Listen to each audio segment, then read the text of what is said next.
cette façon d'exercer le pouvoir autocratique et brutal. Oui, c'est un cas particulier parce que le général de Gaulle disait d'Hassan II, il est inutilement cruel. C'est un mot d'homme d'État qui va loin, ça veut dire que pour un homme d'État, on peut être utilement cruel, mais là, inutilement cruel, c'est pas bien. Les relations entre Hassan II et Ben Barka ont toujours été complexes. Faut pas oublier que Ben Barka, très brillant jeune homme, premier agrégé de mathématiques du Maroc, a été le professeur du jeune Hassan II au sein du Collège Royal à Rabat, avec des dignitaires, des enfants de dignitaires du régime, etc. Bon. Et il est resté toujours quelque chose des deux côtés. Hassan II n'a renoncé qu'au tout dernier moment à se domestiquer Ben Barka comme il avait domestiqué tous les autres. Et jusqu'au dernier moment, Ben Barka s'est dit, c'est quand même un homme intelligent, je peux lui apporter quelque chose pour le royaume, le faire bouger ce royaume, le faire sortir voilà, du passé, et il devrait marcher. Donc ce pas de deux, là, débrouille, condamné à mort, gracié, etc., jusqu'au dernier moment. L'un et l'autre ont gardé leurs illusions, puis il y a eu...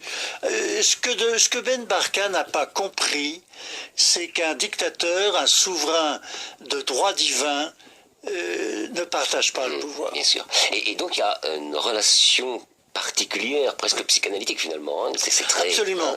Très proche. Hein. Ce qui a cette conséquence, c'est que pas un Marocain de ce temps-là n'aurait touché un cheveu de Ben Barka sans l'accord du roi, sans l'ordre du roi. Oufkir haïssait Ben Barka. Il l'aurait volontiers fait enlever, exécuter beaucoup plus tôt. Mais non, il ne fallait pas toucher à Ben Barka sans l'accord, sans l'ordre du roi. Donc voilà, donc le commanditaire, le donneur d'ordre, faut pas le chercher ailleurs qu'au palais royal de Rabat. Donc c'est Oufkir. Non, c'est Hassan II. Hassan II. C'est Hassan II qui donne le feu vert à Oufkir.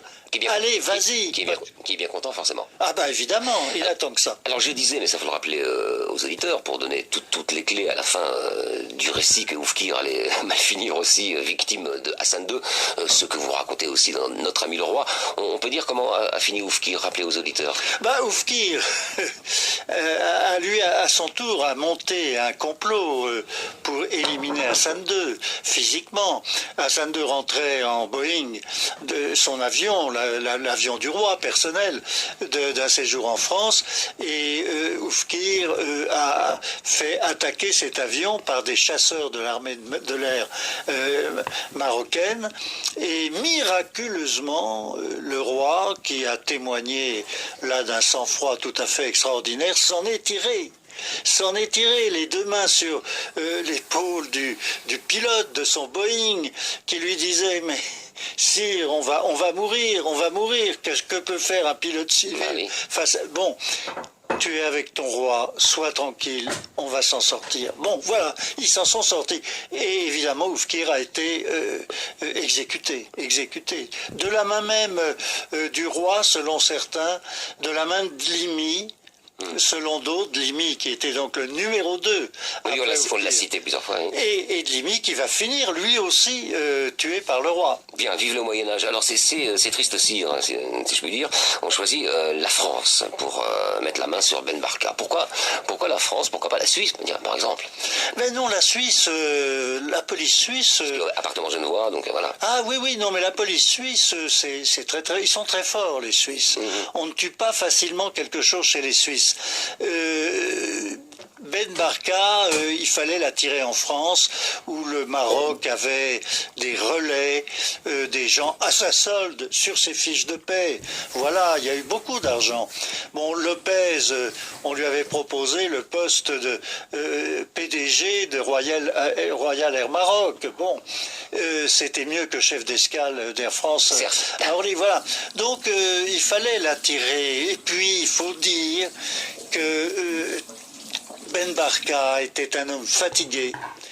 En 65, la préparation de la tricontinentale le faisait voyager vraiment partout sur la planète. Il a manqué de vigilance. Le Ben Barka plus jeune de 10 ans n'aurait jamais donné tête baissée dans cette affreuse histoire de film sur le colonialisme, pas du tout, avec un truand, mais de petites pointures comme Figon, qui bien entendu ne s'est pas suicidé. Il était bien incapable de se suicider.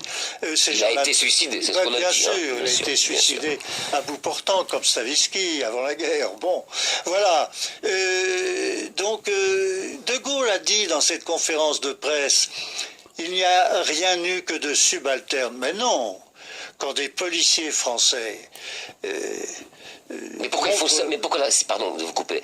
Pourquoi si la France est complice, est-elle complice? Encore une fois, pour retisser ces liens. Non, mais c'est pas la France. C'est pas la France. De Gaulle était foudrage. Non, c'est pas la France, ce sont des Français. Pardon. Oui, des Français. Bon. Vous avez raison de me Ah bah oui, c'est des Français qui se laissent acheter. Enfin, ceux qui nous écoutent savent bien qu'au Maroc, on sait acheter les consciences. On sait acheter des policiers, des journalistes, on sait acheter. Voilà, ça, ils sont très forts. Bien, donc c'est clair.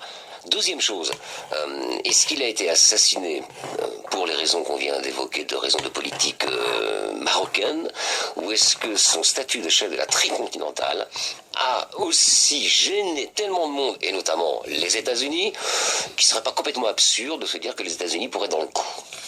C'est la question, hein. Mais c'est la question. Ah bon? Et la réponse est évidente. Mais bien sûr, vous savez, pour des assassinats, d'importance, de dimension mondiale comme ça, car c'est un personnage international, Ben Barka, à cause ou grâce à la tricontinentale. Il y a toujours un consensus entre plusieurs grandes puissances qui baissent le pouce. Le Maroc, évidemment, c'est le chef de l'opposition. Hassan II veut s'en débarrasser, très bien. Les États-Unis, pour eux, la tricontinentale, c'est un épouvantail. Ils ne veulent pas que le tiers-monde s'organise politiquement, devienne une puissance politique. Et là, il y a un homme infatigable, quoi qu'il soit fatigué justement, qui organise cette réunion. Bon, les États-Unis baissent le pouce. Le service israélien, pas maladroit, on le sait, le Mossad, baisse le pouce parce que Ben Barka est un défenseur inconditionnel des Palestiniens. Des Palestiniens. Surtout des Palestiniens. Bien sûr. Voilà. Donc, si vous voulez, c'est un peu comme l'assassinat d'Henri Curiel, grand militant internationaliste et tiers-mondiste lui aussi. Plusieurs pays ont baissé le pouce. Et là, quand il y a une sorte de consensus comme ça, on sait que l'affaire n'ira pas loin. Il n'y aura pas des services étrangers qui mettront les services français en difficulté, rien que pour le plaisir de les mettre en difficulté. Bien sûr. Alors, je vous écoutais attentivement, Gilles Perrault, je me disais, mais il y a une autre hypothèse qui n'a jamais été vérifiée, qui semble pas du tout absurde, hein, c'est que Ben Barka ait été rapatrié, vivant ou mort, au Maroc. En tout cas, c'est l'avis du médecin privé d'Hassan II, François Clairet, figurez-vous, qu'on va écouter ensemble et on commentera ensemble ce qu'il a dit. Toujours est-il que Ben Barka est mort. Qu'est-ce qu'il fallait faire de ce corps? C'était un cadavre qui était très embarrassant. Oufkir, à ce moment-là, pense que comme il n'y avait eu aucun témoin, il suffisait de le faire disparaître, et de le faire disparaître totalement pour qu'on puisse ne jamais le retrouver. Alors à ce moment-là, il a l'idée diabolique de le couper en morceaux. On met ça dans une valise et puis c'est terminé. Il y avait un avion militaire des forces armées royales qui attendait à Orly. Alors à ce moment-là, toute l'équipe monte dans l'avion qui décolle à 23h45. Le lendemain même, à 2h du matin, d'après ce que je sais, Oufkir, dans les jardins de la villa du Suissi, présente la tête de Ben Barka au roi. Et ensuite, cette tête est enterrée dans les jardins de la Villa Bir Rami où était enfermé Ali Bourokat. Le dernier qui a fait ça, c'est Hérode, hein, pour offrir à Salomé la tête de Baptiste. Comme quoi, on est vraiment dans les temps anciens. Qu'est-ce que vous pensez de tout ça? Mais il y a beaucoup de vérité dans ce qui vient d'être dit. Écoutez, dans une semaine exactement, France 3 va diffuser un film de Joseph Tual intitulé L'obsession Ben Barka. Ceux qui nous écoutent et qui s'intéressent à cette affaire et au Maroc en général doivent absolument voir ce film. Joseph Tual est certainement le journaliste qui, à l'heure actuelle, connaît le mieux l'affaire Ben Barka. Et il apporte des révélations. Il a filmé le lieu où a été enterrée la tête de Ben Barka, qui effectivement a été présentée à Hassan II. Bon, il l'a filmé en prenant de grands risques. Enfin, c'est tout à fait passionnant. Mais là, alors, écoutez, il y a un accord général de tous les enquêteurs. Ils devaient c'est truand, je voudrais le dire. C'est la canaille de la racaille, c'est des anciens de la Gestapo française. Ils ont torturé pour le compte de la Gestapo sous l'occupation, bouche sèche, etc. C'est vraiment la lie de l'humanité. Bon, et il devait ramener Ben Barka vivant. Et puis, Ben Barka s'est débattu. Il gardait de la première tentative d'assassinat, cet accident de voiture au Maroc, une vertèbre très fragile. Il est mort. Et c'est pourquoi le lendemain de l'enlèvement, Oufkir et Limi débarquent en France pour régler ce problème, pour effacer les traces. Bon, alors le corps de Ben Barka, on ne sait pas où il est. Il est probablement, très probablement, resté en France et Oufkir a rapporté à Rabat la tête de Ben Barka pour la montrer au sultan, n'est-ce pas? Pourquoi, au-delà de ces faits que vous racontez, en complément du récit qui sont frappants, barbares, cette affaire marque autant l'esprit collectif français, marocain peut-être aussi, je sais pas. Mais en France, oui, quand on dit Ben Barka, je disais tout à l'heure, on va vous raconter une histoire dont tout le monde connaît le nom, sans connaître forcément les méandres. On est là pour ça. France 3 aussi d'ailleurs, dans une semaine. Pourquoi ça marque autant, à votre avis?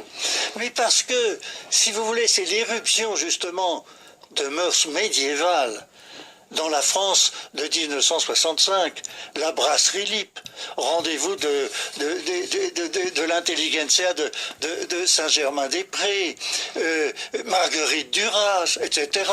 Bon, notre vie pépère, si je puis dire, et d'un seul coup, un homme est enlevé, va connaître un sort, et sa tête transportée jusqu'à Rabat pour être montrée. C'est ça qui est très frappant. Et puis, alors, il y a le rôle de la famille, fidèle au poste depuis si longtemps, le fils, bien sûr, qui n'ont jamais lâché prise et qui se battent. Ce qui est terrible, vous comprenez. Là, vous l'avez cité, le meeting de la mutualité, hein. La vérité sera faite, etc. La gauche arrive au pouvoir, la vérité n'est pas faite. On a déclassifié quelques documents, on n'a pas des bons. Voilà, chaque fois, c'est notre ami le roi. Chaque fois, on capitule. Chaque fois, on recule. Ah ben, il y a des intérêts, bien sûr qu'il y a des intérêts. Mais la justice, c'est aussi quelque chose d'intéressant, non? Et savoir la vérité sur l'affaire Ben Barka, toute la vérité, ça serait aussi intéressant, non? Et comment la saura-t-on un jour? Qu'est-ce qui pourrait débloquer tout ça? Alors je sais, on est un peu dans la fiction, pardon, mais tout de même. Qu'est-ce qui pourrait débloquer? Est-ce que ça passe d'abord par la politique finalement? Mais oui, bien sûr. Hein, comme Omar Haddad, bon, ça n'a rien à voir. Mais Omar Haddad, l'épilogue judiciaire d'Omar Haddad est lié intimement aux relations entre Jacques Chirac et ce même roi, tiens, Hassan II. Bien sûr. On est d'accord? Absolument, absolument. Non, il faudrait une interruption de ces relations tout à fait particulières. Écoutez, la France vient d'élever à la dignité d'officier de la Légion d'honneur le directeur de la DST marocaine, mis en examen, qui devrait être mis en examen pour acte de torture. C'est fâcheux pour l'ordre de la Légion d'honneur de compter un tortionnaire dans ses rangs. Eh bien voilà, ça continue, ça continue. Alors, tant que ça continuera, on ne saura pas la vérité. Le Maroc d'aujourd'hui, quel est votre regard sur le Maroc d'aujourd'hui? D'abord sur la transition entre Hassan II et son fils Mohamed VI, appelé affectueusement M6. Bon, il est la réalité de cet homme, la réalité de son pouvoir et de la façon dont il l'exerce ne répond pas, j'imagine, aux espoirs qui avaient pu être mis sur lui. Remarquez, par rapport à Hassan II, c'était pas difficile de faire pire, hein, enfin bon. Oui, voilà. En même temps. C'est évidemment mieux. On peut faire de la politique au Maroc aujourd'hui sans risquer de disparaître, sans laisser de traces. Bon, il n'y a qu'un homme qui pense que le Maroc de Mohamed VI c'est pire que le Maroc d'Hassan II, il s'appelle Éric Laurent. J'allais dire un journaliste, enfin si on veut. Bon, voilà. Lui qui a écrit des livres à la gloire d'Hassan II et qui écrit Le Roi. Bon, alors Hassan II c'était un homme de pouvoir et d'argent. Son fils Mohamed VI, c'est un homme d'argent et accessoirement de pouvoir, parce que le pouvoir, ça facilite les affaires. Ça, c'est vrai. Voilà. Mais tout de même, bien sûr que les choses ont changé, et tant mieux. Il ne s'agit pas de dire rien n'a bougé au Maroc. Ça a bougé. Est-ce que ça a bougé assez? C'est les Marocains eux-mêmes qui donneront la réponse. C'est eux. Qu'est-ce qui vous a, ce sera ma dernière question, poussé comme ça, vous intéresser tant au Maroc? Est-ce que c'est pour le Maroc lui-même, ce qu'il représente dans l'espace géopolitique qu'on appelle le Maghreb, hein? Est-ce que c'est un pays qui vous semble être la porte de l'avenir du Maghreb, et quelle place il tient? Ah non, bah écoutez, moi j'aime beaucoup le Maroc, j'aime beaucoup les Marocains. C'est un peuple chaleureux, magnifique, voilà. Voilà, c'est un attachement, je peux pas dire que... Bon, j'ai aussi beaucoup d'affection et d'admiration pour les Tunisiens qui ont fait des choses formidables, qui se sont débarrassés de Ben Ali, qui sont maintenant la cible des terroristes, etc. Bon, là, quand vous voyez des gens se battre aussi bravement, vous avez envie d'être à leur côté. Bien, merci beaucoup Gilles Perrault pour vos éclairages, qui sont le résultat de vos enquêtes pendant de si longues années. Qu'est-ce qui vous fait, il reste 5 secondes, qu'est-ce qui vous fait courir et qu'est-ce qui vous fait écrire là en ce moment? Petite confidence. Moi, vous n'êtes peut-être rien, c'est possible, on peut se proposer. Ah non, c'est pas jamais. Non, mais enfin, oui. non, mais écoutez, non, je suis un vieil écrivain, recrue d'épreuves, comme dirait l'autre. Voilà. Très bien. Très bien. Je vais prendre mes invalides maintenant. Bon, écoutez, revenez quand vous voulez. Merci Gilles Perrault. Au revoir, à bientôt. Merci. C'était Affaires sensibles aujourd'hui, l'affaire Ben Barka, une émission que vous pouvez réécouter en podcast sur France Inter, sur franceinter.fr, qu'est-ce que je dis? franceinter.fr. Rendez-vous également sur la page Facebook d'Affaires sensibles. Demain, nous évoquerons les boat people vietnamiens, sorte de matrice de la tragédie que vivent certains migrants qui fuient leur pays en guerre.